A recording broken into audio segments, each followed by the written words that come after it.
3 reasons Apple joined the Alliance for Open Media. As first reported by Connect, Apple unexpectedly popped up on the Alliance for Open Media website today as a founding member. It would appear Apple has suddenly become serious about the Alliance's effort to create AV1, an open, royalty-free alternative to the HEVC/H.265 video codec that's currently all but necessary to send 4K video over the Internet. While founding member suggests that Apple was there since the alliance formed in September 2015, the group uses the term to denote the highest level of importance within its ranks. Facebook received the same title after joining in November 2017. In other words, Apple's participation is probably quite recent. But why would Apple care about supporting AV1 now, given that it only added H.265 support to Macs, iOS devices, and Apple TVs in September? Here are 3 likely possible explanations. If Apple wants to offer video downloads or streams, it can now encode all of its files in HEVC format and stream them to Apple products.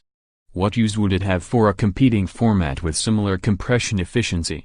Apple might be looking to support third-party developers who want to stream AV1 videos to Apple devices. While Apple probably wouldn't need to join the alliance to do so, particularly at its highest levels, it could be planning to give app makers some flexibility, or to transition its devices away from the reportedly expensive HEVC/H.265 standard whenever that makes sense. If that sounds crazy, note that Apple very briefly included H.265 support in the iPhone 6, specifically for making FaceTime calls to other iPhone 6 devices, only to quietly yank and replace H.265 with H.264. It wasn't clear at the time whether HEVC licensing or an ongoing lawsuit over FaceTime was to blame, but there's precedent for Apple to drift in and out of support for video formats. This is a more interesting possibility.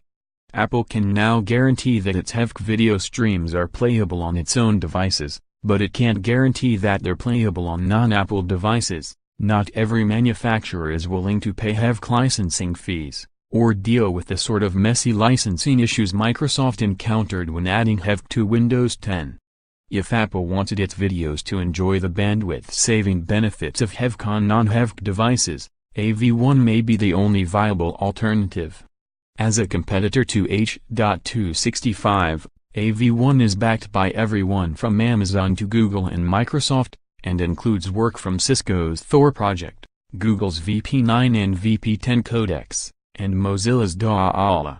Chipmakers including ARM, Intel, and Nvidia are on board, as are Cisco, Facebook, and IBM.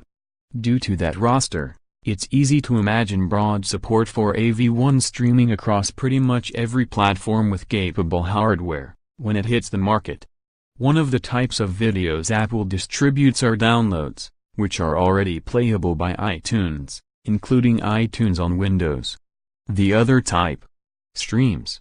AV1 could enable Apple to stream videos to Android devices, which aren't currently supported by iTunes but do have access to Apple Music. If Apple's going to launch a video subscription service, it's likely going to want to reach Android users like it does with its music service. AV1 might be the smartest way to do so. This third explanation is not impossible, but doesn't seem likely.